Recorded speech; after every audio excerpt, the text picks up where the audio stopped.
Hello, everybody. I am so very excited to introduce my next guest, Mahesha. First of all, the reason I'm really excited is Mahesha and I have a little connection with our desire and love for food. I have been trained as a personal and private chef, went to culinary school, have just enjoyed food so much. I have 1,000,001 cookbooks and just, watch the cooking channel in my spare time.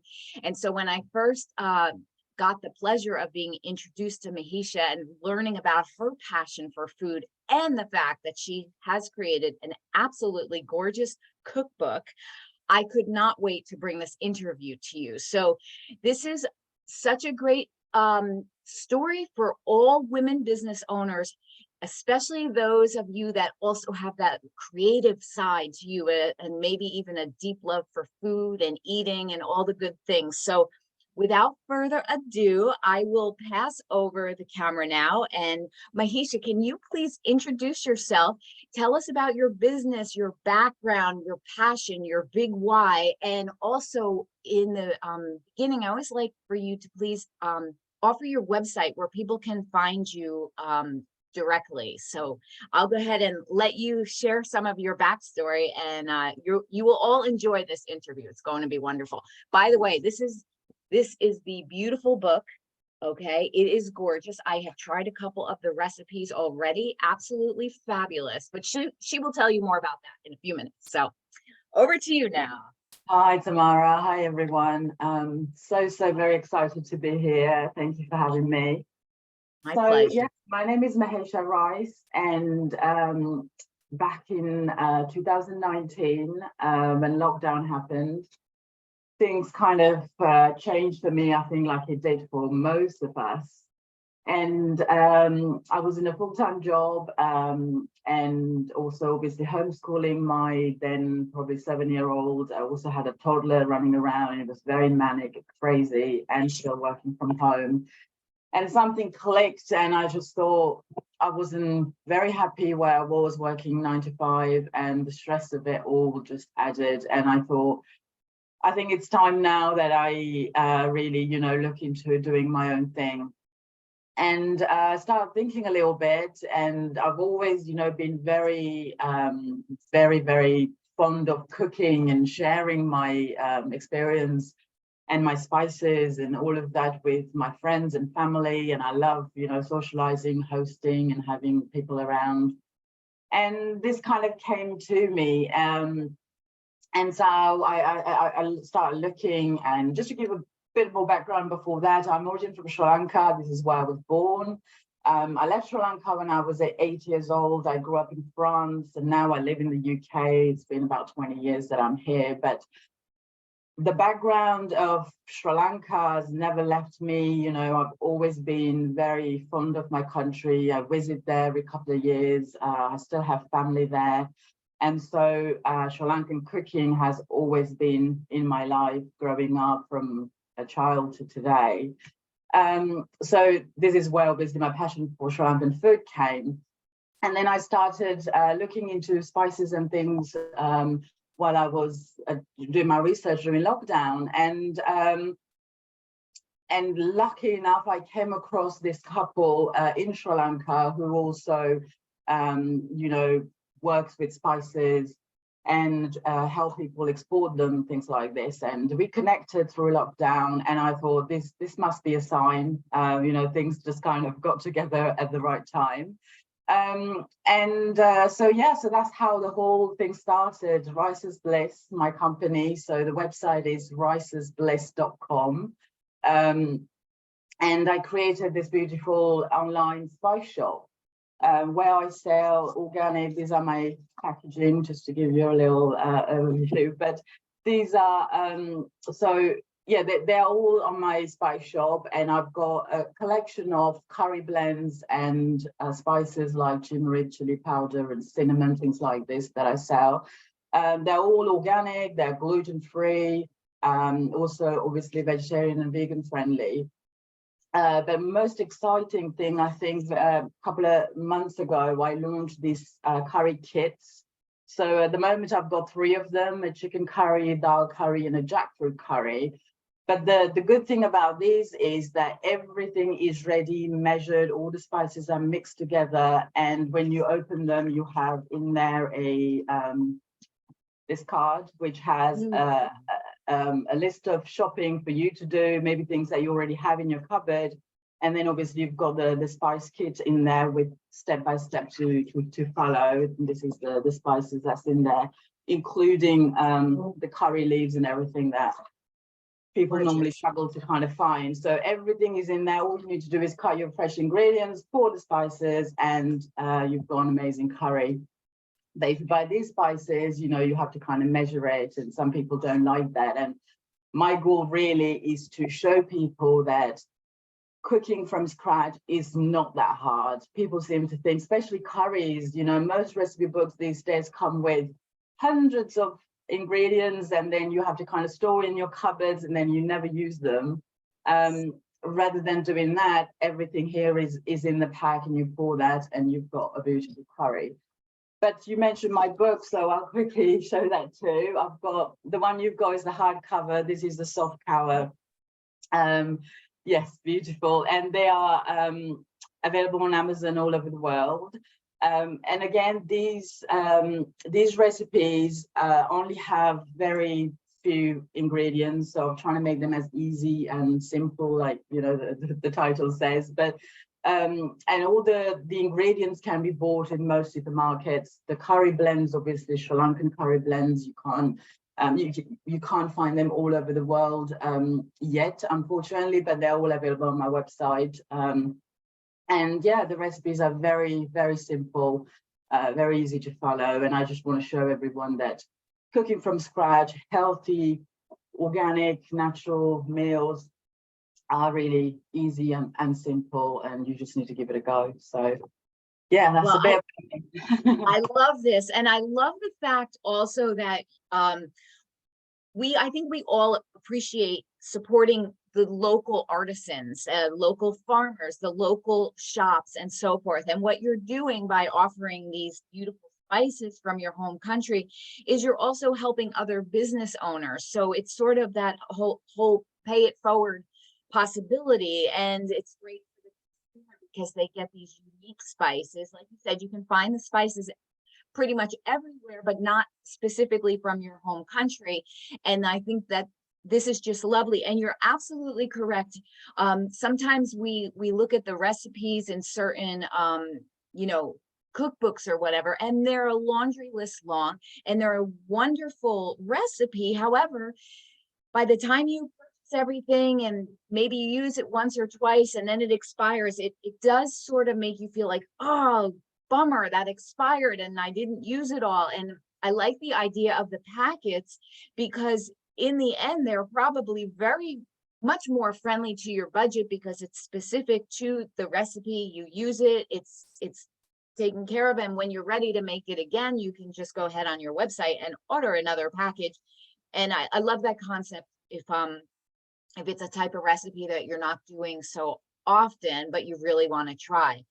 And then the other thing I love that you said is that for many business owners, this unfortunate time with COVID, this pause that we all had, for many, it really did become that whole reset and pivot moment. And there was a lot of businesses born in this time or changed, and it really has changed the fabric. And I love that you took that time to connect with yourself and get a real sense for what was missing, and, you know, have this conversation with yourself and feel it out, and then put it together. And one thing that you did say that I truly appreciate is you said it was everything sort of lined up where you met this couple, and that it was like from the universe. And I absolutely believe that, because I believe once you have a dream in your heart, it is there because it's meant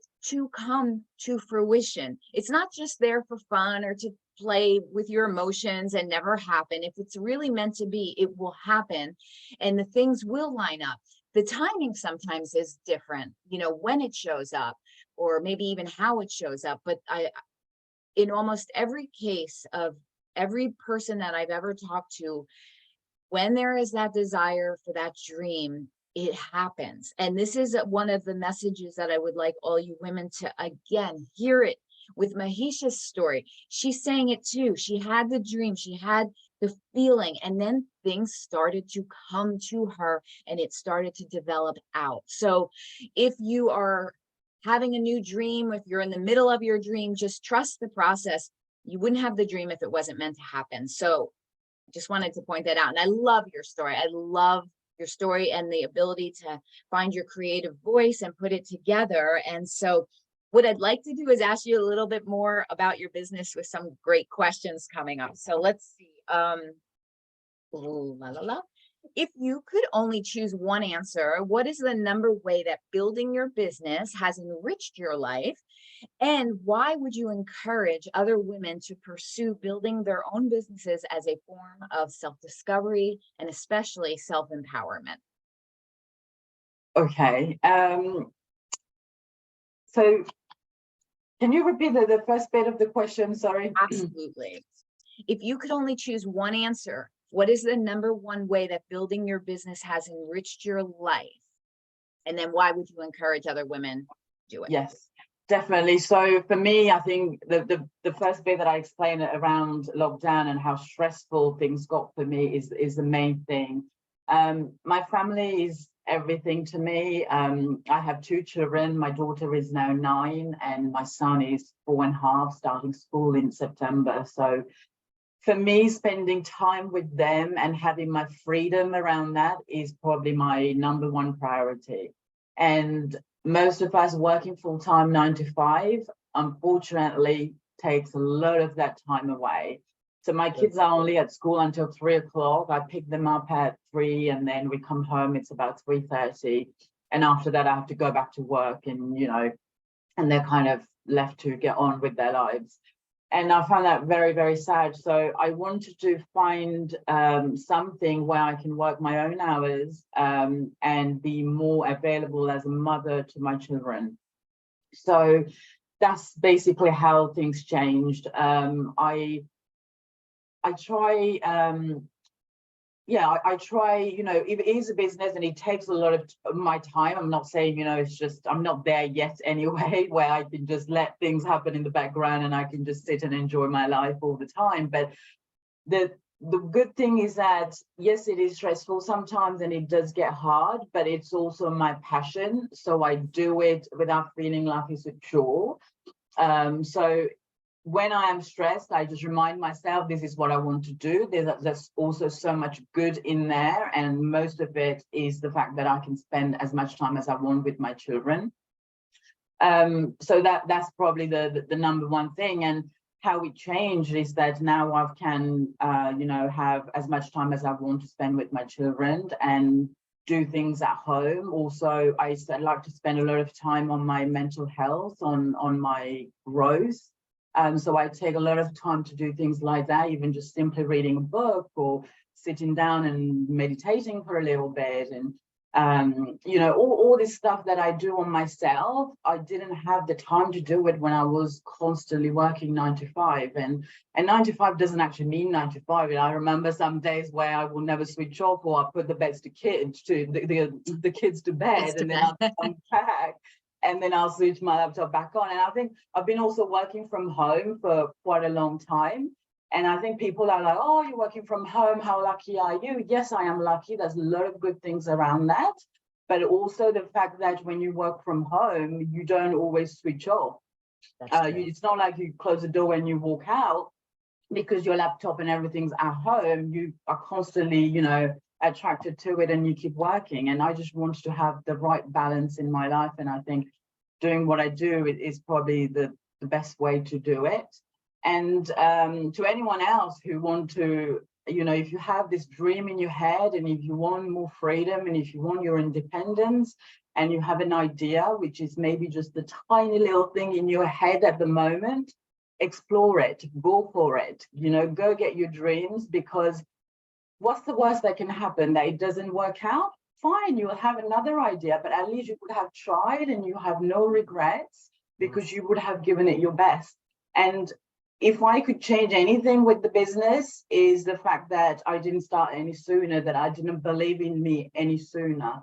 Because even now I know that, my business is not exactly where I want it to be. I want it to grow, and I have other plans. But if I didn't try, I wouldn't be here today. I'll still be working 9 to 5 and not following my passion or my dream. So please, please, please, if you have any kind of little thing in your head that you want to give it a go, please do. I love that. And it's true. It's, if you don't take a chance on your own dream, you sort of get stuck building somebody else's dream. And, that's fine. Sometimes there's a time and a place for that. And sometimes it can be the whole journey for some people. But if there is a calling in you that's saying, no, I'm meant to do something different, I'm not meant to do it in that other type of venue, then yes, pursue it. So you don't have any regrets, like you said. And, what's the worst that can happen? You'll know more about you, and most likely you're going to find your success, because if it's really in your heart, it's just a matter of time and your dedication to your dream. And I think that is how your dreams come true. Just focus on them, put some work into them, and it'll come together. So okay, so the next question, we'll do a little bit of a speed round now. So these are some great questions. It's sort of like first thing that comes to mind type of thing. So the first question is, how does your business look different now versus when you first started?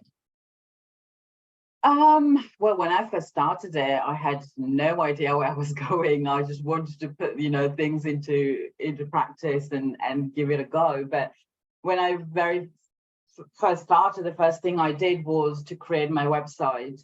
Most of it I did it myself, because I didn't start my business with a huge budget. I think that's something else that I should answer for the previous question, really, is that don't wait until you have loads of money to invest in it, because I definitely didn't. I just did as much as I can with myself. My husband helped, and I created this website. Just invested some money in buying a bit of stock, obviously, to get my spices, and then just started talking to people around me, my friends, my family. I joined loads of local Facebook groups, where you can just post things and sell and advertise your spices. And then I started having a couple of customers here and there. Sometimes it was friends, but then they'll talk to their friends, and it'll just go around that way. And now I have come more, obviously I'm a lot more available, I think, online. When people search for spices, luckily my name comes up a lot more on Google, and publishing my book helped a lot, because people that are aware of Sri Lankan cooking or that have already tried it, they go and search for Sri Lankan things, and my book comes up. And then they obviously buy the book, and then they find out about my spices, and then they come. So I've got different ways now where people find my name. So it's not just people that I'm connected to directly. So I think I'm just slowly, with different things that I've tried, like the book, like more advertising online. These are all free things, by the way. I'm not spending a fortune advertising and marketing my products, but there are so many ways now. I think social media is the biggest thing. Instagram, Facebook, where I keep doing the things that I did at the beginning, but I add to that, and doing the book, I think, really helped me. So that's where I am now. But my goal now next is to kind of get into shops and farm shops, and maybe even restaurants, and trying to sell my spices in bulk, so we can save on packaging, and trying to be even more green, I should say, and and spend less. I love this vision. This is a great vision. Excellent. And you will get there, obviously. It's just a matter of time, right? So actually, before you even go on to the next question, there were two things that you just said that I think our audience would love to hear. One, you had to be visible. You had to show your face. You had to get in front of people. Did you have, in the beginning, a little difficulty overcoming a little shyness, or sometimes we're self-critical? And if so, how did you switch into that confidence where you're just like no, it's not a problem now.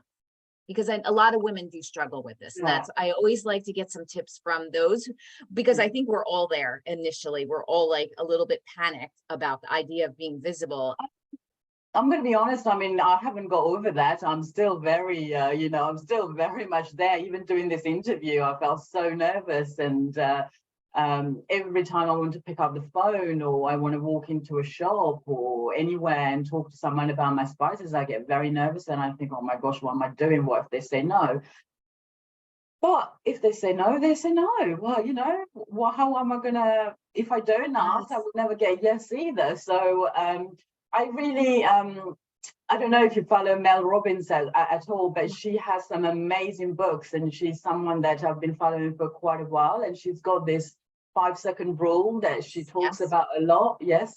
And so I follow little things that I learned like that. And the 5-second rule is basically, when you want to do something, do it within that 5 seconds, because if you start thinking, analyzing, and listening to that little voice in your head, you will not do it, or you will cancel it, or you will change it, you will try to postpone it. So this is what I'm trying to do now, is anything like that I get an idea and I think, oh, this is great, I have to do it, I try straight away, pick up the phone or leave my house and go to that shop. I know it's not always possible, your life, obviously happens, but whenever I can, I try to do it as quickly as I can within those few seconds, so that I don't change my mind or scarcity stops me. I love this. I love Mel Robbins, and that 5-second rule. It's really a winner. It's sort of the feel the fear and do it anyway. But this just creates, it's like, okay, I can do anything for 5 seconds, right? So 5-second rule. So the other thing I wanted to ask you about is, you mentioned doing the things that you originally started doing, Instagram, Facebook. However, sometimes when someone is brand new, this becomes overwhelming because there's so many options. What do I choose? How did you decide what your avenues were going to be without the overwhelm? Or did you get into some overwhelm, and then how did you fix it? Because this is also a thing that comes up for a lot of brand new business owners. Overwhelm, I think it's something that will happen a lot when you want to launch your business, or even just starting to have ideas. Because I remember literally thinking, oh, if I do this, I could do this, I could do that, I could do that. And then there's so much going, which is great, because yes, you are creative and you're obviously full of passion, and that's why all of these are coming into your head. But then I'm like, where do I start? What do I do? And then you start getting into this overwhelm and almost panicking that, it might not work out, or you want to do everything at once. So I remember, even back then, before I started the company, or when I created the website and then started kind of slowly marketing it, I just, simple as that, I just got a notebook out and I wrote down all my ideas. I'm also into journaling, so I like writing a lot anyway. But I got my book out and I just wrote all these ideas that comes. And I remember sometimes I was waking up in the middle of the night and I had these ideas or something that was exciting me. So I just write it down. I had a notebook on my bedside table and I was just writing things down. And then when I felt a little overwhelmed and all these things kind of just settled, I went back to that list and I went through pros and cons. What will be the priorities? What can I do later? What do I have the budget for now? Why don't I? Or what can I do later when I start making some money, or, things like that. And then I just simply prioritize.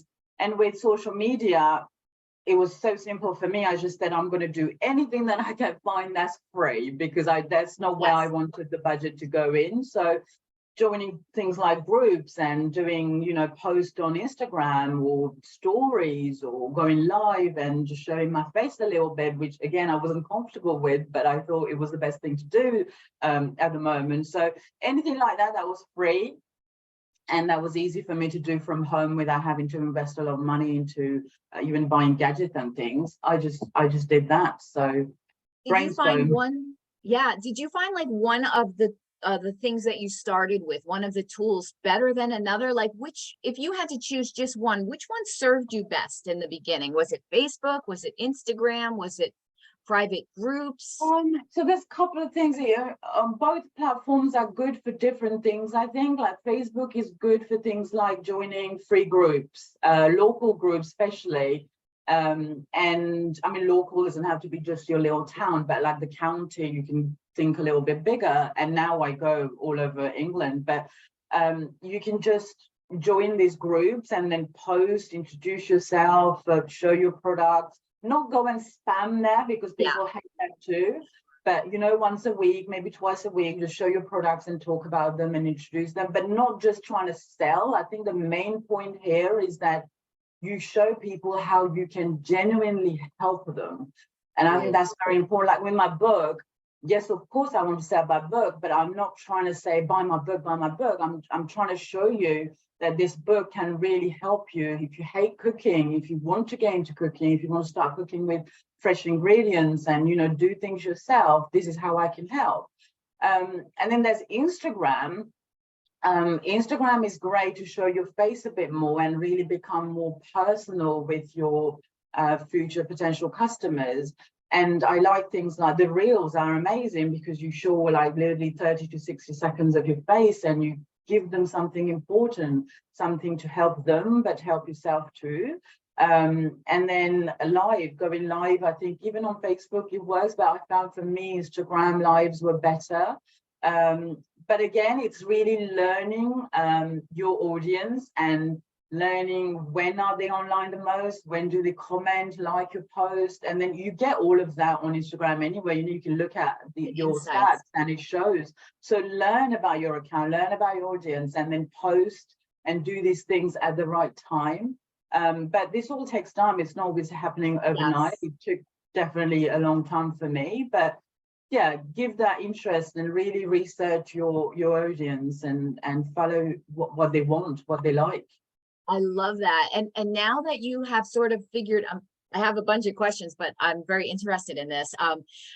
When you have finally learned what was working for you, the timing, the type of thing to do on Instagram, do you now have have you created your own sort of social media schedule that you're going to do so many reels a week at such a time, or are you a little bit more free with this, or do you find the structured routine a little bit better for yourself?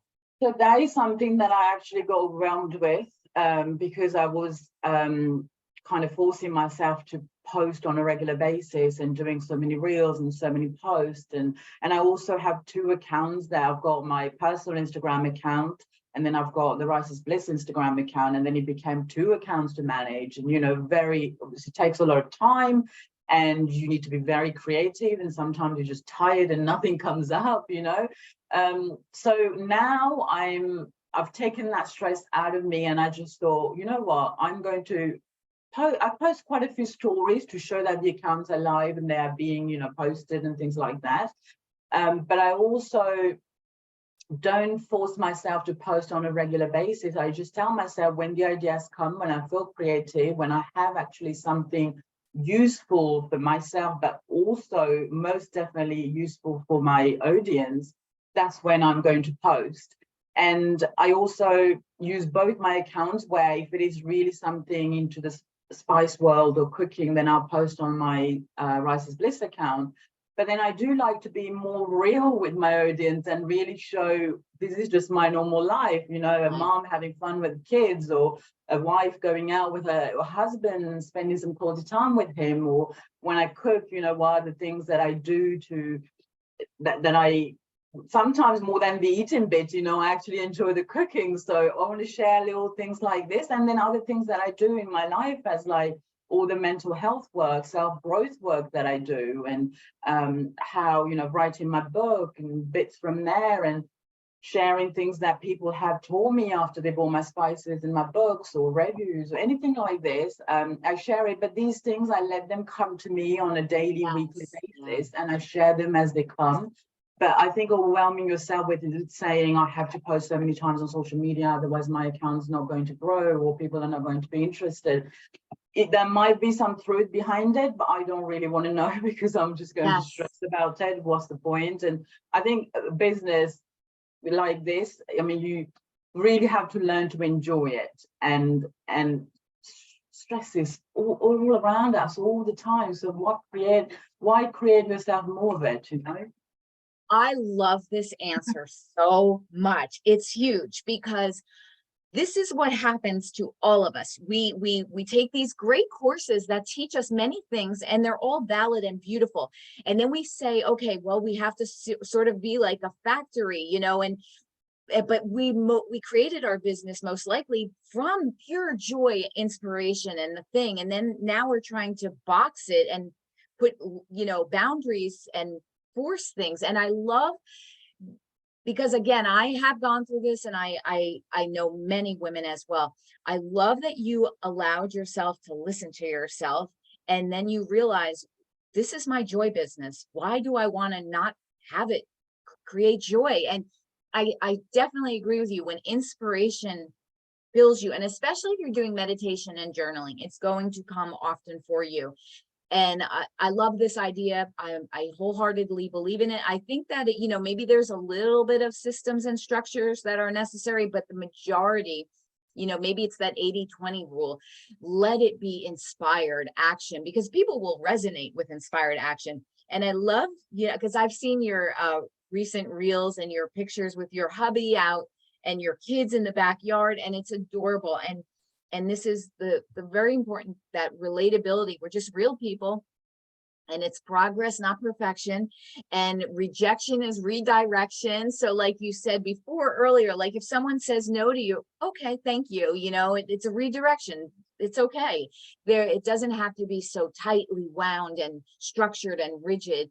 And we have to always recall why we started this in the first place, and always touch back to that. And if it's starting to feel more like heaviness in you, then that's the time when you need to hit your meditation pillow and start talking to yourself, and you'll get the answers, right? Absolutely. And it happens to all of us. So I love this. And this goes on then to the next question.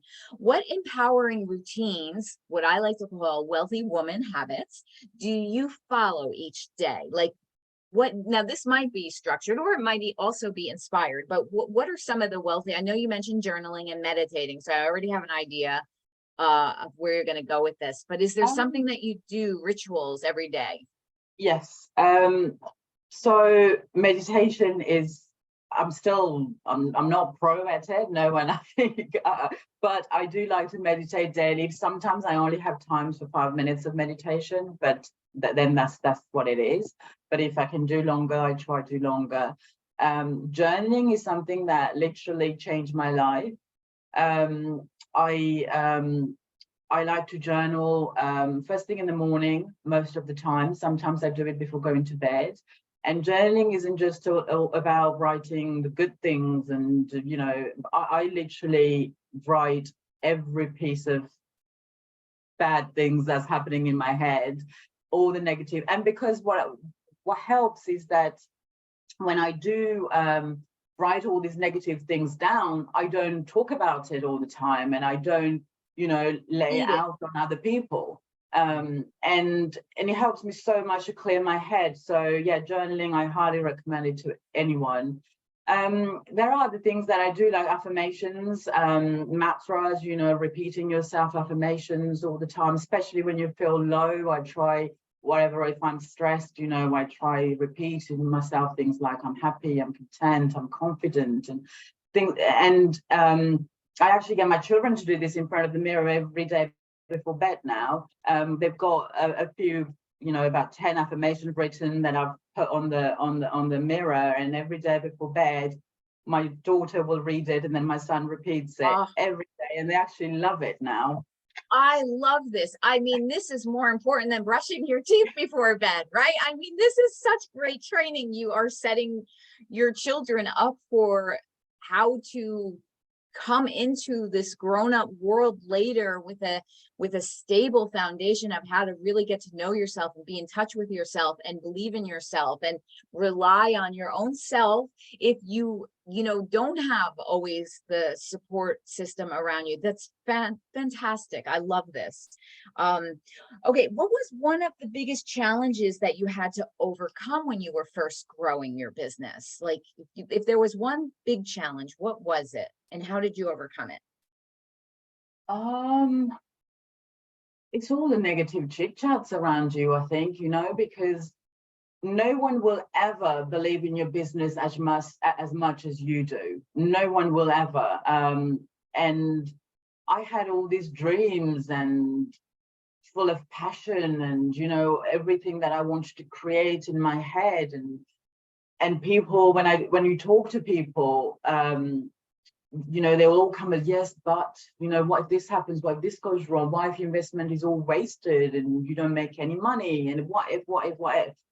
And I think that the biggest struggle for me was to kind of ignore that, not in a rude, horrible way. I respect most people's opinion, and that is okay. But I had to come to a point to say that your opinion is none of my business. I've got my dreams, my goals, and I am going to try them, and I might fail.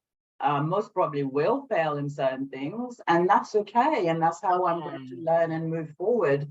So even today, for me, I think the biggest struggle is to really get my brain to change and say, no, don't listen to that. Trust in yourself and go ahead and do what you've got to do.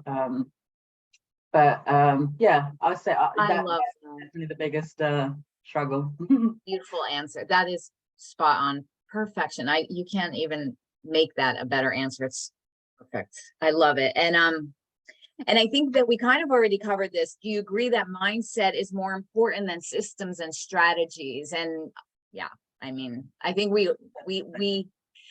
I think there was a time when we thought, oh, it has to be all about the systems and strategies and all of the maybe the more masculine side of doing business. And it's so apparent that it's so important to have some of those systems and strategies, of course. However, bringing in our own special feminine gifts, the creativity, inspiration, nurturing, the things that make us unique, really, we have all found a way, and we're still learning, and we're having it being promoted that please get into your feminine side and pull the two together, but really lean into that.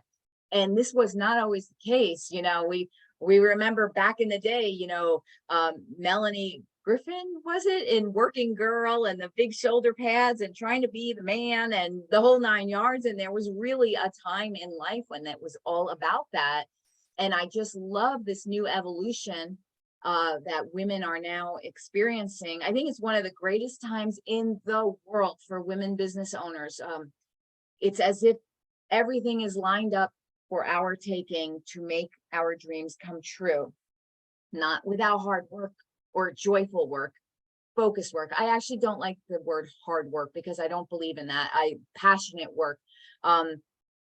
But I just love this time for us. And so, yes, mindset is huge for women, and it really blesses all of us. And so, yeah. I think with that, I'll just add something is,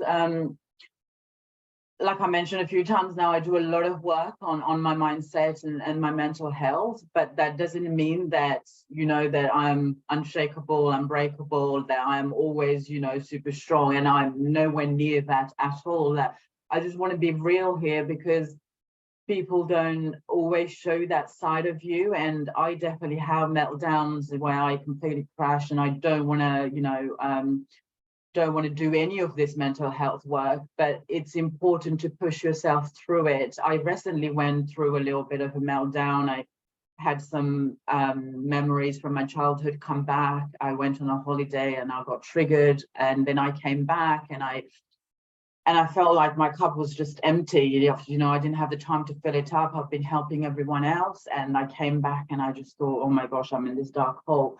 But I think the more mindset work you do, the shorter that time is, because before, when I get into a place like that, it could last weeks, months.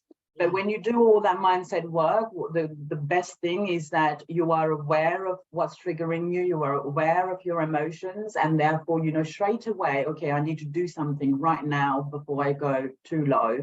And then you start doing all this work on yourself, and then you pick yourself up and you get on with life again. So keep doing that work. It's so important, because one day you're going to need it and you will know what you need to do. But if you don't, then that's when people go into depression and into Yes. really low, sad places.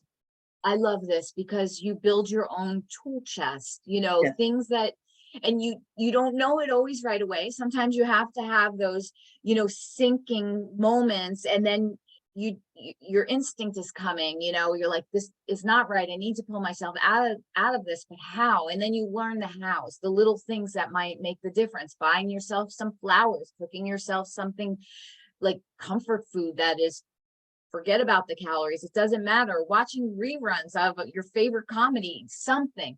And then, yeah, if you have those moments again, or maybe what we should say is when, not if, when we have those moments, then you know how to pull yourself out, call your girlfriends, play with your animals or your children, the different things, make a list of those things, and don't feel like you're all alone. I think that's one of the biggest things is, sometimes if someone's having a hard time, they feel like nobody else can relate to that, they're all alone in it. And no, every human has this experience. Children have the experience, male, female, it doesn't matter.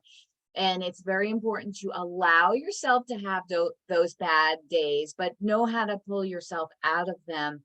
I remember my mom would give me a little fun little thing, and I remember it to this day. If I was having a sad moment or whatever, she's like, okay, you have 10 minutes to feel all the feels, but then you're done, and pick yourself up. And now I'm not saying that you only get your 10 minutes. However, it was a way, it was my anchor out, it would help me pull out of it. So, and I think this is a great thing that you brought up, because mental health awareness is a big deal. Sometimes we underrate our emotions and think, oh, I got this, I don't need any help, I can handle it. And then sometimes it just, you can get lost. You don't want to get lost. So you have to, hear what you just said. So other people, so you're not alone, everyone. You're not alone. Figure out what brings you up, brings you the joy, the simplest pleasures. It could be a piece of dark chocolate. It doesn't matter. It's just little things to change your mood.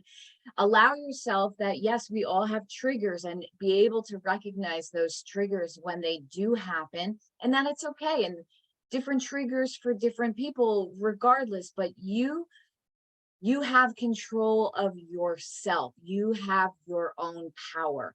There is nothing, nobody can take your power away. Just, step into it, feel your power, and start to pull yourself out of it. And, you're your own best friend, no matter what it is in your life that you're going through, and you can always rely on yourself. So I love that you brought this up. It's very important. And thank you for that. So that's for everybody. There's a way to pull yourself out and up, and then be smiling and going forth with your dreams again. And okay, so that's great. Thank you. Okay, so this one actually is on money blocks, because I am a money mindset coach. And so it's, money blocks are a very interesting subject, and we all have them, and they typically come from our childhood and upbringing and so forth. So the next question is, money blocks are a huge issue for many women, and as a money mindset and business coach, I personally love helping women transform their money story. So I'm just curious, what was your number one money block, and how did you rise above it? Oh gosh, that's a good question. Juicy question. I think money blocks are something that I'm very aware of, actually, that I came across quite recently in my self-growth journey. And I think for me, the biggest thing to overcome money blocks is gratitude. Oh, It's yes. definitely, I think we are so we're so good at talking about what we don't have, what we would like to have, and what we lack of. But we don't take enough time to be grateful for the things that we have. I mean, I look around and I'm just like, I've created all of this for myself, a beautiful home, every little thing that I have in my house that I use all the time, this beautiful desk I'm sitting on, the laptop I'm using, all these things. And just looking outside, my window here is beautiful. I see, trees and birds singing, and I love it. Those are things that natural, that doesn't cost me a penny, but that makes me so happy.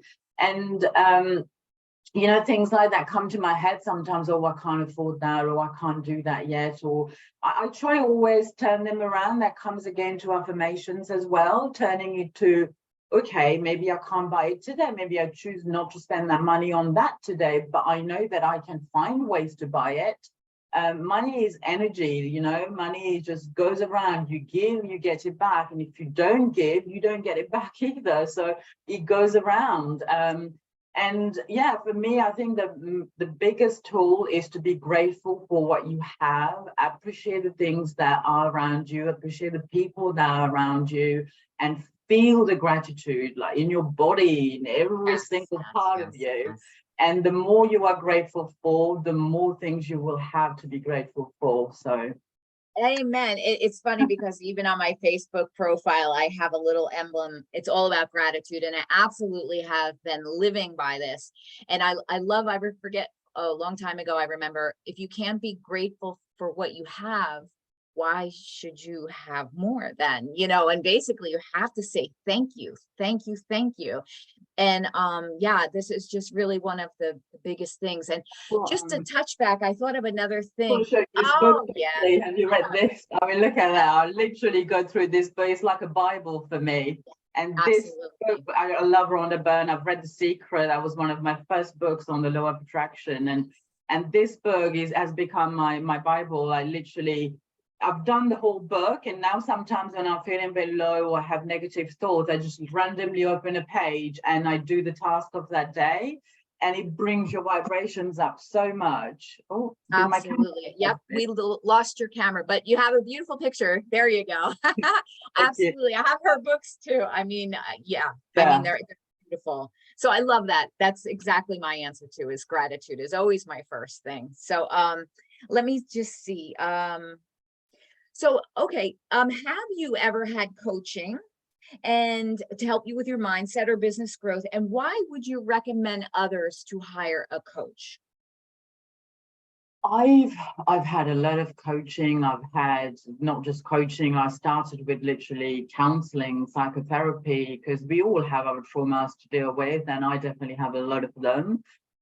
So I've had a lot of therapy to work on those, and I still do, not as that much on a regular basis, but I still have therapy. And coaching goes, I think, a bit step higher than that once your mental health is in a better place. And I've done coaching for many things, just general life coaching, but also business coaching. And I think we all, I mean, the biggest of all these CEOs and, the people that are in the most amazing place that inspire me have coaches, we all do, because there's always so much for us to learn. There's so much for us to learn from other people's experiences. And also sometimes, like you mentioned before, we get overwhelmed with things. We have so many ideas. We don't know how to prioritize them, what to prioritize, what to do first, what would work, what won't work, what's worth a risk, what's not. And I think with coaching, that's what you get.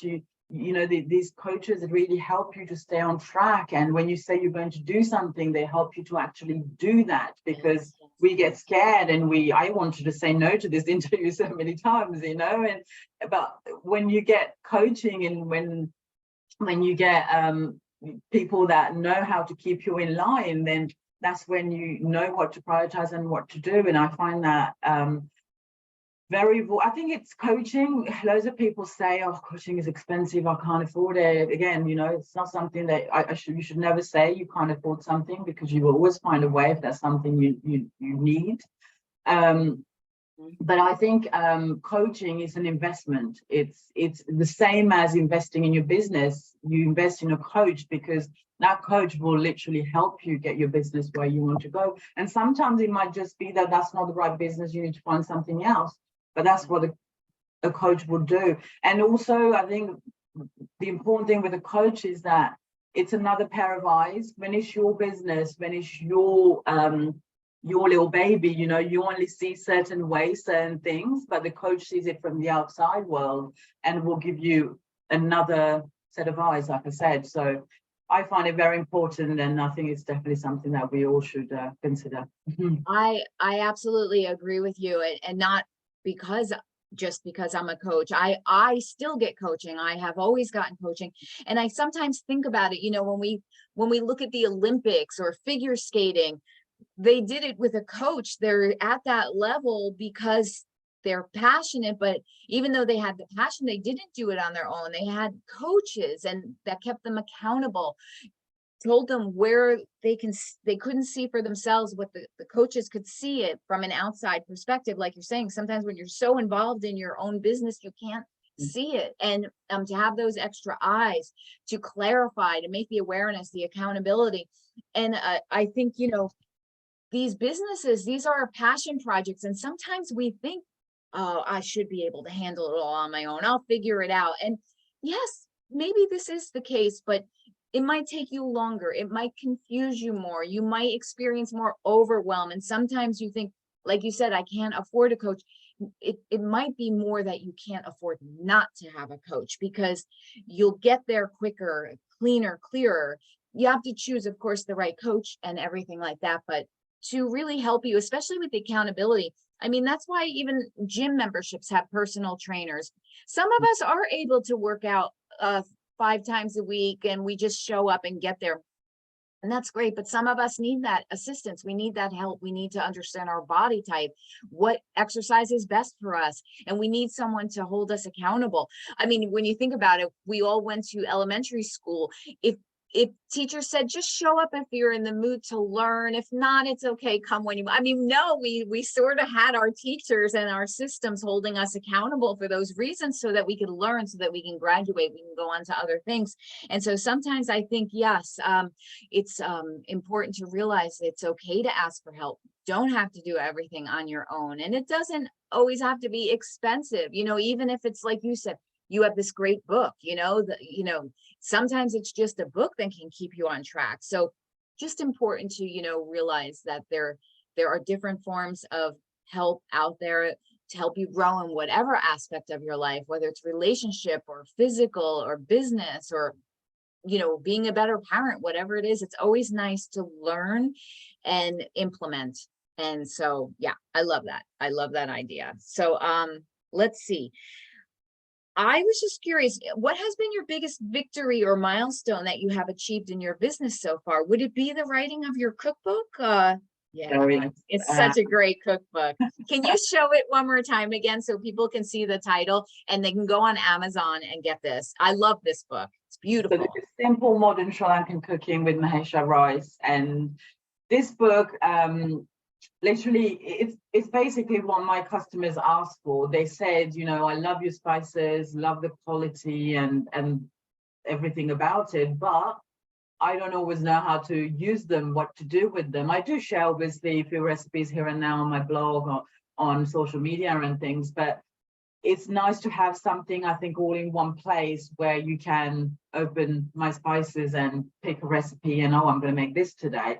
So yeah, I was working full time at the time while my business was running, and I left that job, took 3 months off, and during those 3 months, I wrote this book.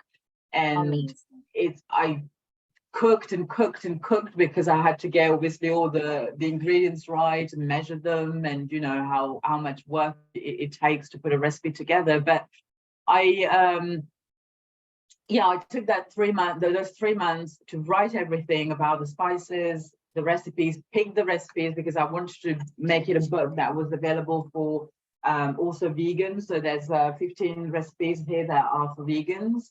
And then this is self-published on Amazon. So it took a lot of work on myself to have the strength to actually publish it. So yeah, every little bit of the journey of creating this book has been a bit stressful too, I'm not gonna lie, but it's my passion, it's my baby. And so when that came out, I think I felt very empowered, because it was just all my ideas and everything I wanted in one place. And that actually, through the book, it really helped me grow my business as well, because people buy the book, then they buy the spices, or they buy the spices and then they want a copy of the book. So they really go together. So Complements each other. I love this. I am so proud of you and inspired by you. And as will all the women who listen to this beautiful interview. I cannot thank you enough for this really powerful messages that you have given, insight. It's so helpful, really. And I always like to close out the interview with one question. What would you say is something that your audience doesn't know about you? It could be business, personal, whatever. What is one thing that no one is aware of you that you might like to share? Could be something fun and silly and hobbies. I think I will just have to be, when I do this kind of, interviews or talk to people about my business, my passion, things that I'm proud of, they think, oh, she's a strong woman. She's, she knows what she wants, and she's very passionate, and she's very strong and brave and all of that. Well, I'm not. I am that too, but I'm also a very sensitive soul, and I have, I cry easily. I have my meltdowns, and I'm very, I'm very sensitive, and I think I don't show that side of me as often as I would actually like to, that maybe I should. I just want people to know that I'm just like most of you, a very sensitive person that that sometimes loses it all. And but I have built myself to show that I can bring myself up, and that I have a mindset that I keep working on, that I grow. So I'm just a normal person with a normal life. And I love it. You're just so special. I love everything. I want to thank you so much. And just one last time, what is the website address so people can find out again if they want to go ahead and take so my a look? website is ricesblitz.com. So Rice is my surname with an S, bliss.com. You can also find me on social media. My social media tag is Mahesha Rice, simple, my first name and my last name together. And you'll find me on Instagram and Facebook. And I'm very open. Drop me an email, a message via social media, and I will reply to you directly and answer your questions. So thank you so much. I've loved this interview and the time spent with you. Thank you so much. Really, this has just been so beautiful. It will bless so many, and I'm so grateful for the time and the really heartfelt answers. It was so, you could just feel all that passion and wisdom coming from you. So I thank you for being a blessing and just sharing your beautiful journey. And I am definitely looking forward to your continued success, and we will definitely, of course, be touching base. And thank you again for taking the time. And I'm looking forward to having this interview out there so people can really get that all the wisdom, and the fact that you're so relatable, and it will help so many women also to pursue their dreams. So I thank you so much for that. Thank you, Tamara. Thank you very much. Thank you. Okay, well, everybody, this has been another amazing interview. Please feel blessed by all of the wisdom that was shared here. Go pursue your dreams. You have got this. You can do this. And I'm just really excited to hear all about your success stories as they're coming together for you. So until we chat again, I wish you a wonderful day, and bye for now.